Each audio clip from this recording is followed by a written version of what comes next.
On arrivait à Attar dans un aéroport où il n'y a qu'un seul avion qui y atterrit chaque semaine. Donc clairement on avait un petit comité d'accueil juste pour nous. Et depuis Attar il suffit de rouler une demi-heure, une heure et ça y est, on est déjà dans le désert. Alors il y a encore pas mal de végétation mais vous allez voir, le paysage va très vite changer. Après une pause miam et une petite sieste, nous avons repris la route jusqu'à la cité millénaire de Chinguetti où nous avons posé nos affaires dans une auberge pour le moins originale. On vient d'arriver en Mauritanie et c'est déjà un dépaysement, c'est très très cool. J'ai l'impression d'être dans un reportage télé en fait. Pour cette aventure, je serai accompagné de mon ami Elliot Meunier, qui est un jeune entrepreneur de 17 ans, mais aussi un youtubeur et accessoirement le mec le plus curieux que je connaisse. On arrive à Chinguetti, on allait poser nos affaires dans une petite auberge qui est incroyable, elle est tenue par Abdou. C'est juste au milieu du désert en fait. Et ici, il a créé un petit oasis avec des petites huttes, il a son petit potager, sa petite piscine, etc. Je vous montre ça tout de suite. Donc on a une source qui part d'ici, qui remplit une piscine avec un déversoir, avec une bouteille que Abdou il ouvre pour arroser tout le potager qui est juste derrière. Et c'est comme ça qu'ils arrivent à faire pousser des tas de choses dans le désert et à être autonomes. C'est complètement fou quand même. Tu ouvres avec un petit ici et comme ça remplit. Et là on a le puits qui fait 16 mètres de profondeur. Là tu disais c'est quoi, c'est le couscous là ? Ouais. Ça c'est le piège pour les oiseaux qui sont ensuite mis là-bas, l'épouvantail local. Et là-bas on a les carottes, les oignons, etc. Non sérieux c'est complètement dingue. Là on a la cuisine. Ici c'est le petit salon. Très sympa pour boire le thé. Le potager là-bas. Et alors ça c'est la cabane d'Elliot. On va voir s'il est là. Coucou. Ça va, c'est cool chez toi ? Franchement c'est très cool. Attends, faut voir un phénomène technologique. Pour allumer la lumière, il faut mettre deux fils dénudés qui se touchent. Bah alors Elliot, on se met bien. Je suis au max là. Derrière moi il y a l'auberge. Et alors si on va juste un tout petit peu plus loin, on tombe sur ce genre de dune. Nous avons suivi Mohamed, notre guide du Sahara, jusqu'en haut d'une dune à 10 minutes de marche de l'auberge. Et nous y avons fait nos premières rencontres comme ces empreintes de lézard ou cette espèce de bousier que nous croiserons souvent dans les prochains jours. De là, nous avons eu la surprise des paysages que nous allions côtoyer tout au long de la semaine. Et puis, le soleil s'est couché derrière Chinguetti, où nous avons passé notre première soirée ensemble, Mohamed, Elliot, Laurence, une autre participante du trek, et moi. Ça fait un super petit déj ce matin. Le vent s'est un petit peu levé. Là on a tous les bagages. En plus de notre guide, Mohamed, notre joyeuse troupe était composée de Moma, un chamelier, du Bat, c'est comme ça qu'on appelait le cuisinier, et de 4 chameaux. Une fois les affaires chargées, nous nous sommes mis en marche en direction des profondeurs du désert sous un vent de plus en plus fort. Ce matin on va marcher 3 heures, faire une petite pause et 1 heure de plus cet après-midi. C'est complètement fou, on part là au plein milieu des dunes. On sait pas où on va, Mohamed lui il est hyper serein. Alors là on a pas mal de relief. Et là au milieu il y a une zone qui est assez plate, on appelle ça la Bathave. Et c'est par là que l'eau ruisselle quand il pleut. On est arrivé chez quelqu'un qui a une palmerie, regardez, au plein milieu du désert, avec des cultures de blé un peu spéciales qui poussent dans le désert. Il y a des petits chemins pour passer. On était parti un petit peu en avance sur les dromadaires. Et là ils viennent de nous rattraper, parce qu'ils marchent plus vite que nous.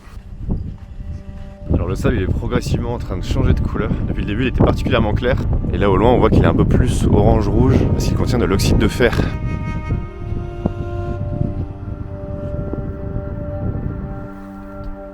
Bon, ça fait 3 heures qu'on marche, on a fait une première petite pause, on a installé une natte, le chamelier a déchargé. En Mauritanie, ces animaux sont appelés chameaux de bas, bien qu'il s'agisse en réalité de dromadaires puisqu'ils n'ont qu'une bosse. Mais ici, chameau quand même. Je dois avouer que faire la sieste dans le sable, c'est génial. N'est-ce pas Elliot? Allez on repart, j'ai réduit la voilure parce qu'il y a un peu moins de vent. On a trouvé un puits les amis. Enfin Mohamed a trouvé un puits.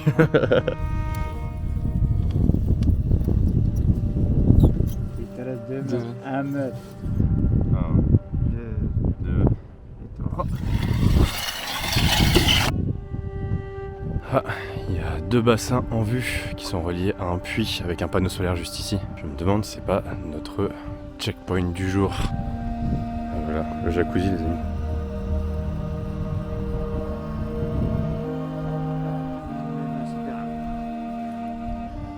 Il y a des réserves pour 10 jours là.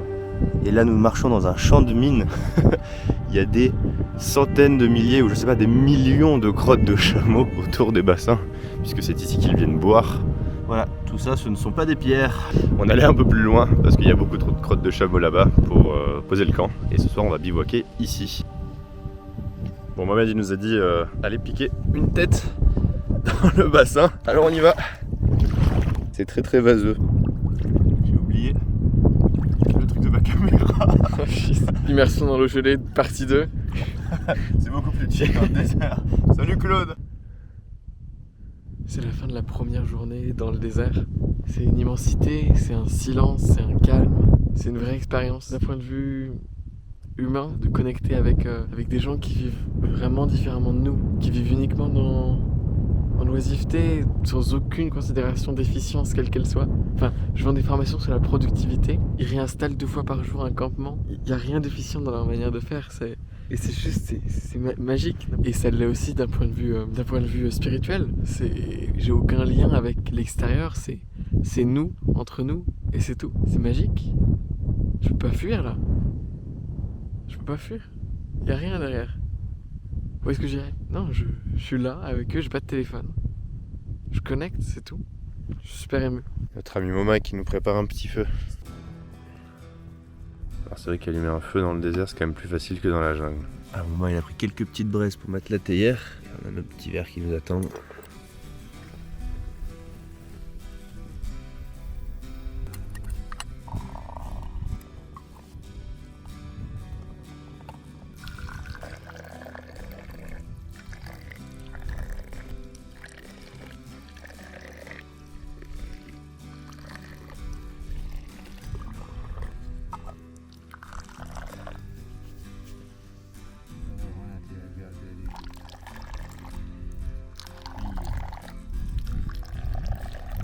Bismillah, monsieur le chef. Shukran. Je, Zi, zi, Yann. je, zil. Shukran, je, zil.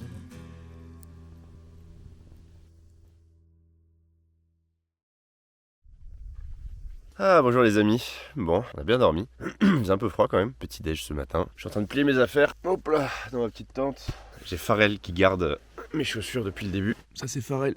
Très sympa. Chèche, c'est vraiment typique du désert. Voilà, ça permet de se protéger du soleil. Ça fait écharpe quand il fait froid. C'est génial. Allez, petit tuto. On met sur la tête, on laisse dépasser un petit peu. Ça permettra de mettre devant la bouche s'il y a du vent. On passe dessous. Hop là. Derrière, dessus. Et on tourne pour fixer tout ça. Et voilà. Un vrai mort. Et si jamais il y a du vent avec beaucoup de sable, on met ça là. On cale ici. Et voilà le travail. Allez. Top départ. Là-bas, c'est là où on a dormi avec Elliot. Et là, il y a Moma qui allait récupérer les chameaux ce matin. Parce que dans la nuit, ils partent super loin. Il faut aller les trouver. Et là, c'est la cuisine que le Bat est en train de ranger. C'est notre cuisinier. Oh, il est curieux. On a trouvé un bousier avec son petit déj. Et depuis tout à l'heure, il se trimballe sa crotte. Ouais, il est timide là. Tout de suite, là, quand on le regarde, il n'y a plus personne. Ce que vous voyez là, ce sont les restes du plateau, de la montagne qui existait avant. Ce qui nous amène à une question très intéressante. D'où vient le sable? En fait, avant, il y avait des montagnes, tout simplement, qui se sont fait éroder avec le vent et petit à petit transformées en sable. Et là, nous sommes sur des restes. Petit à petit, nous commencions à réaliser l'intensité spirituelle de l'expérience que nous étions en train de vivre. Nous étions coupés du monde, sans internet, sans message, sans aucune notification.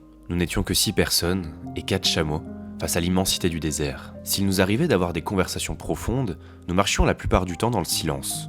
Ce n'était pas ce silence gênant que l'on cherchait à tout prix à remplir. Au contraire, nous étions chacun plongés dans une marche méditative, rythmée par les pas de Mohamed, notre guide. Entre les 2 randonnées de la journée, nous prenions le temps de nous reposer, de manger et de faire la sieste pendant parfois 3 ou 4 heures. Il faut dire que le soleil est assommant et j'allais bientôt m'en rendre compte. Et ben, bon, le soleil est tombé, il fait moins chaud, mais il fait lourd quand même. Et du coup, on se fait plus avoir par les UV. Comme vous pouvez voir, j'ai beaucoup de soleil. Mohamed, est-ce que tu aurais un conseil pour les 2 jeunes vagabonds que nous sommes? Si on était des enfants, tu nous donnerais quoi comme conseil? De faire attention, de profiter de la vie en exerçant que du bon, faire beaucoup de sport, faire beaucoup de mouvements inutiles, il faut faire uniquement l'essentiel. Ça me plaît beaucoup. Nous on dit quand tu vis, tu vois, et quand tu voyages, tu vois davantage. Vous avez l'expérience, vous avez beaucoup voyagé, c'est sûr que vous avez vu beaucoup de choses. Dans toutes choses que l'on voit, il y a toujours du bon et du mauvais, il faut garder que le bon. Que des choses sensées et pleines de sagesse. Donc voilà, face une calotropis. Et ça peut servir pour soigner les entorses en le mélangeant à de l'huile d'olive selon Mohamed. On s'est arrêté au pied de la montagne pour bivouaquer. Et à côté, on a un autre plateau. Et alors, il paraît qu'ici, on peut retrouver des pointes de flèches qui datent du paléolithique. Donc c'est l'heure de la recherche. Allez. Et ouais, on se reconvertit archéologue aujourd'hui. C'est vraiment intéressant comme environnement parce qu'on a le plateau au milieu, à droite des dunes assez claires et à gauche des dunes qui sont beaucoup plus oxydées. C'est assez représentatif de ce que l'on peut croiser dans le désert. Et des crottes de chameau. Bon bah c'était prévisible, j'ai rien trouvé. Alors Mohamed nous a expliqué que les grandes dunes qui sont derrière moi sont chantantes, c'est-à-dire qu'elles font un drôle de bruit quand on les redescend. On va aller expérimenter ça. J'ai fait une avalanche de sable. Ok. Ah non, quand il n'y en a plus, il y en a encore. Qu'est-ce que c'est beau. Qu'est-ce qu'il y a derrière? Toujours plus de dunes.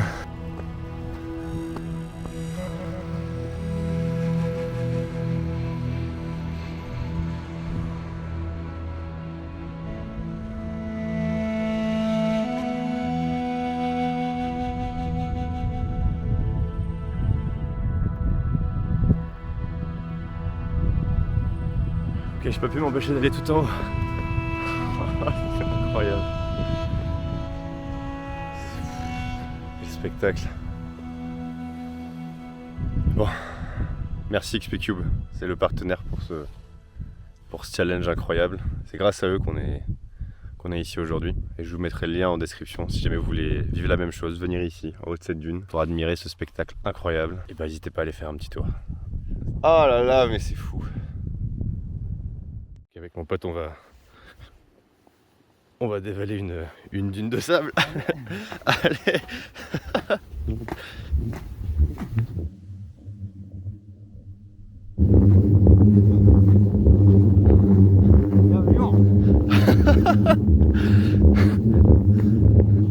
Le camp est monté, petit coin où on va manger, la cuisine là-bas, Mohamed qui veille comme toujours. Ça c'est tous les soirs, le bat il nous fait des repas de roi. Et là il est en train de mettre différentes épices. Ça sent tellement bon. Et la marmite qui chauffe ici, avec le gaz juste là. Il nous a fait une pâte à pain, et il va l'enterrer là-bas, et la recouvrir de braise pour la faire cuire dans le sable.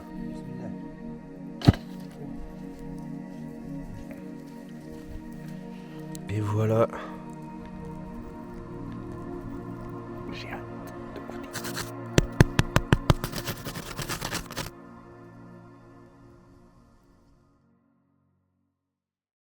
Divertis l'audience, Ulysse Lubin. Tu reviens là la caméra, voilà. Yo, bienvenue dans la tente. Elle s'est effondrée sur nous cette nuit. On a dû se réveiller pour la remettre en place, parce qu'il y avait du vent. Du coup on a pris notre petit déj avec le pain d'hier soir dans la tente. Et ça c'est le beau gosse du désert. Allez, nouveau départ. Aujourd'hui il y a des nuages partout. C'est le plus traître pour les coups de soleil. J'ai mis un t-shirt bleu électrique, comme ça je suis sûr de pas me perdre. On a trouvé un puits mais il est sec, il n'y a rien dedans. Pendant notre marche du jour, nous avons découvert d'étranges motifs, symboles du passage de nomades, ou peut-être d'extraterrestres. Après tout, pourquoi pas? Le désert donne cette impression d'un lieu hors du temps, comme si l'on entrait dans un monde parallèle. Est-ce que vous y croyez ça? Il y a des coquillages dans le désert, parce qu'avant ici il y avait un lac. C'est dingue. Il y en a plein partout. Dans cette zone, il y a plein de petits morceaux de poterie, et ça c'est, selon Mohamed, c'était un grattoir qui servait à enlever les peaux mortes, mais il est cassé. Ça date d'il y a 2000-2500 ans. On m'a dit disparaît. Oh, excellent. Les amis, ça va être une sacrée descente, ça. Je crois que je vais courir.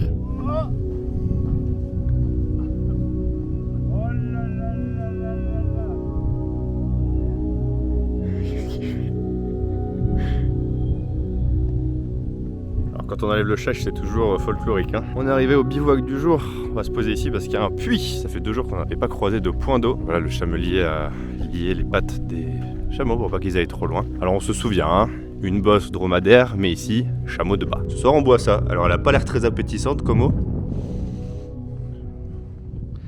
Mais bon, ça va le faire.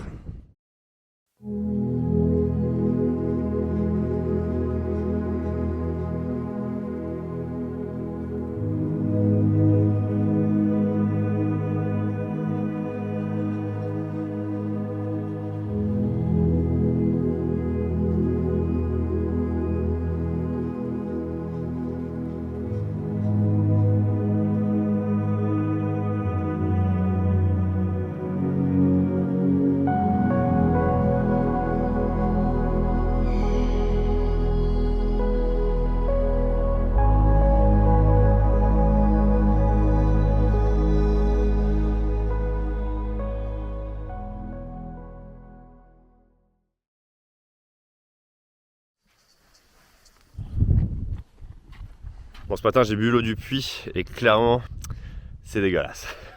Mais bon, faut faire avec, hein, on a que ça. Donc c'est marrant cette forme de routine qui est en train de s'installer là où on se réveille le matin, on prend le petit-déj, on range le camp, on range les affaires, on défait le camp, on charge les chameaux, on part marcher, on fait un stop, on redécharge tout, on déjeune, on fait la sieste, on lit, on recharge tout, on repart, on refait le camp. Voilà, même dans le désert, on trouve une forme de routine, sauf que les paysages changent en permanence. Et ça, c'est incroyable. Alors, dans le Sahara, il y a ce qu'on appelle des couloirs, c'est-à-dire des sortes de grands chemins entourés par 2 immenses dunes. Et nous, ce que l'on fait chaque jour, c'est qu'on traverse entre 3 et 4 couloirs. Donc là, typiquement, on est en train de descendre une dune. Là, derrière moi, il y a le long couloir. Et là-bas, au bout, on voit, ça remonte. Là, c'est le 2e couloir de la matinée que l'on va traverser. Ouah, je vais y tomber. Quelques outils importants dans le désert. 1, le râteau pour enlever toutes les crottes de chameau. Sous les arbres, on va se poser après le midi pour faire notre petit bivouac. Numéro 2, la hache pour couper du bois. Alors il y avait un marteau mais je sais pas où il est, mais l'idée c'est de pouvoir ensuite enfoncer les sardines pour planter la tente. Ah, ça très important. La cruche, quand on va récupérer de l'eau dans un puits, on la met ensuite dans la cruche et puis c'est beaucoup plus facile pour se doucher, se rincer, faire le thé, etc. Bon, ça vous connaissez, panneau solaire, pratique pour l'électricité. Les selles de chameau. On a aussi des jerrycans comme cela, très pratique quand pendant 2 jours tu croises pas un puits. Petite bouteille de gaz juste ici. Et il faut savoir que les chameaux à l'époque des caravanes, ils portaient jusqu'à 300 kg, c'est-à-dire 150 kg de chaque côté en équilibre. Et aujourd'hui, dans le cadre de notre trek, c'est plutôt 2 fois moins. Déjà, t'es fasciné par le kit à tabac de Moma, qui est notre chamelier. Donc il y a 3 poches. La première c'est pour le tabac, qui est ici. La deuxième c'est pour le nettoie-pipe. Et la troisième c'est pour la pipe. Ça c'est la pipe de Moma. Elliot, t'es trop jeune pour ça.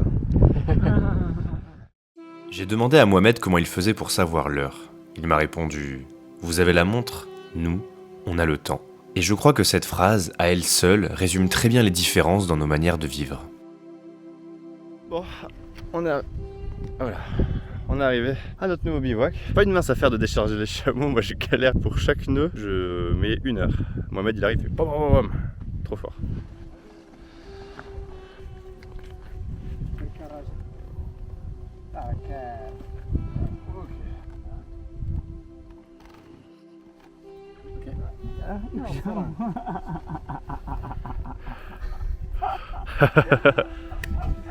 T'es pas conventionnel quoi.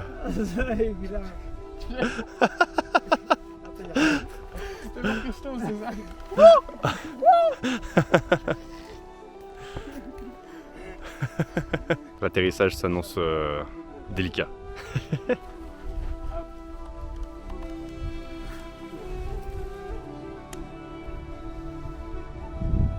Bon, on est sur une eau qui est non seulement chaude, mais en plus vraiment dégueulasse. Mais alors vraiment pas bonne. Elle a une sorte de goût de lait derrière, tellement c'est dense et bizarre et... J'ai un bronzage de camionneur et un nez tout croûté.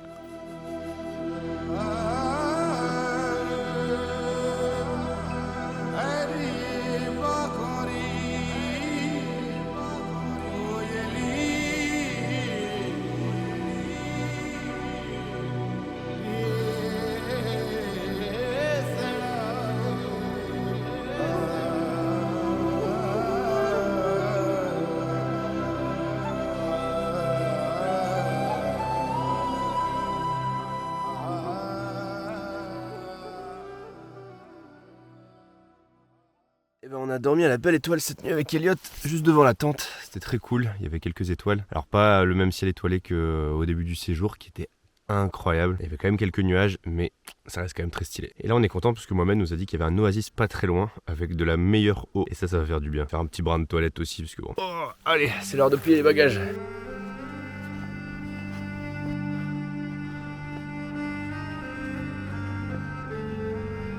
Nouvelle marche, nouvelle dune, nouveau couloir, nouvelle traversée. Les jours s'enchaînent et se ressemblent. Enfin pas tout à fait, parce que même s'il y a une routine qui s'installe, il y a quand même une variété de paysages très diversifiés dans le désert. Alors c'est vrai que ça donne un peu cette impression de journée sans fin, mais pour autant c'est pas du tout monotone. Et pour être honnête, c'est très difficile de capturer la beauté des lieux. Moi je suis pas un très bon filmmaker, donc je pense que le plus simple c'est de venir l'expérimenter avec ses propres yeux. Moi je suis parti avec XP-Cube, ils ont 2 expéditions ici dans le désert. Il y en a une de 1 semaine que je suis en train de faire. Il y en a une autre qui est un peu plus ambitieuse, d'une 20aine de jours. Donc, je vous mettrai tous les liens en description. Mais vraiment il faut venir ici pour se rendre compte de la beauté des lieux, quoi.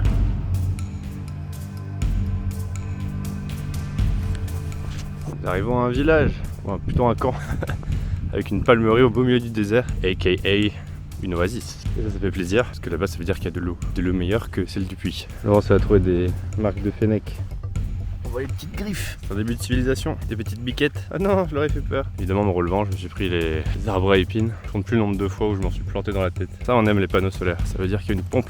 Et bah, c'est pas incroyable comme endroit pour se reposer à midi. À l'ombre, sous les palmiers. Quel kiff. Bon, c'est le retour des cailloux. Ça veut dire qu'on se rapproche de Chinguetti. Il doit rester 1 ou 2 couloirs. Et ça sera plutôt demain matin, je pense. Là, ce soir, on va encore faire un petit bivouac. Voilà, on est arrivé à notre dernier bivouac dans le désert. Oh, c'est l'heure de tout défaire. Mon dernier départ, direction Chinguetti. Là, on a rejoint la route principale et c'est l'heure de pointe. Salut. Il y a des embouteillages, quoi. Salut. Ça faisait 7 jours qu'on avait rencontré personne. Quasiment. Retour petit à petit à la civilisation. Bon, on est quand même dans les dunes encore. Hein. On trouve des armes dans le désert. Yeah. Ok, on arrive à la ville. Oh, Chinguetti. Ah, c'est là où on va dormir ce soir, avant de repartir demain pour mes acolytes à Paris. Et pour moi, en direction de Nouakchott, qui est la capitale de la Mauritanie, qui sera mon point de départ pour de nouvelles aventures, comme d'hab. Salut. Ce sont les gardiens de Chinguetti. On arrive.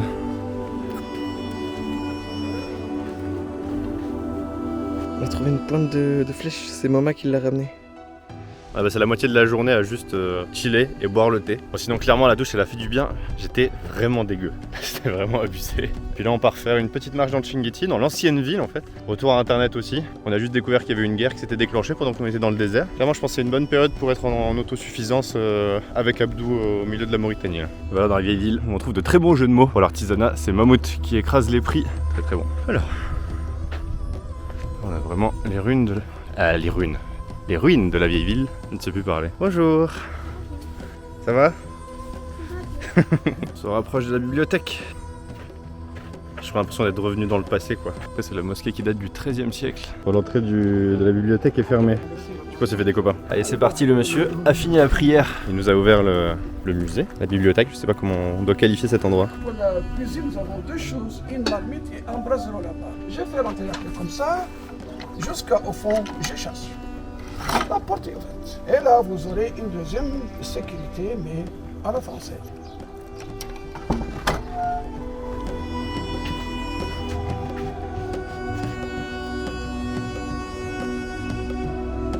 Un cahier en pierre, c'est du jetable. Une tablette en bois, pourquoi pas un ancien iPad. Mais c'est un livre quand même qui remonte au XIIIe siècle, ère chrétienne. Ce sont les constellations, le cancer, la balance. Musulmans arabes que nous sommes, on le connaît depuis très longtemps. Que la terre est ronde, chaque fois quand on change de couleur, on change immédiatement de poète. وَلَقَدْ ذَكَرْتُكِ وَالرِّمَاحُ نَوَائِلٌ مِنِّي وَبِيضُ الْهِنْدِ تَقْطُرْ مِنْ دَمِي فَوَدِدْتُ. Bon, on a fini cette visite assez originale, c'est quand même un sacré personnage et tout ça vient clôturer notre voyage. On est en train de rentrer à l'auberge, on a une dernière soirée avec Mohamed, avec le Bat. Moma est déjà parti. Un mot pour conclure, Elliot? Venez en Mauritanie et voyagez. Avec XPCube. En vrai merci de nous avoir envoyés ici parce que c'était vraiment une belle expérience et je vous recommande vraiment de vous essayer. Les amis, on était en direction vers Attar depuis Chinguetti et on a crevé. Voilà, les aventures continuent quoi. Bon les amis, à la base je devais prendre un bus pour Nouakchott et finalement le gérant de l'agence m'a dit t'inquiète pas, on gère, il y a des gens qui partent pour la capitale aujourd'hui. Du coup je suis dans une voiture avec des guides mauritaniens, donc des gens qui guident comme Mohamed en fait. Donc là ils se sont arrêtés pour dire bonjour à je sais pas qui. J'embarque avec eux et l'un des guides qui a été formé par Mohamed, donc il s'appelle Hamed, il m'a invité chez lui, donc je vais dormir chez lui et demain il m'aidera à faire mon test PCR et à prendre mon avion. Donc ouais, assez improbable comme fin de séjour. Je sais pas si je le filmerai, que je le mettrai dans l'épisode. Si ce n'est pas le cas, et ben je fais ma petite outro maintenant, voilà. Abonnez-vous pour ne pas louper les prochaines aventures. À chaque fois je me retrouve dans des situations comme ça. Et salut. Ouais, c'est nous.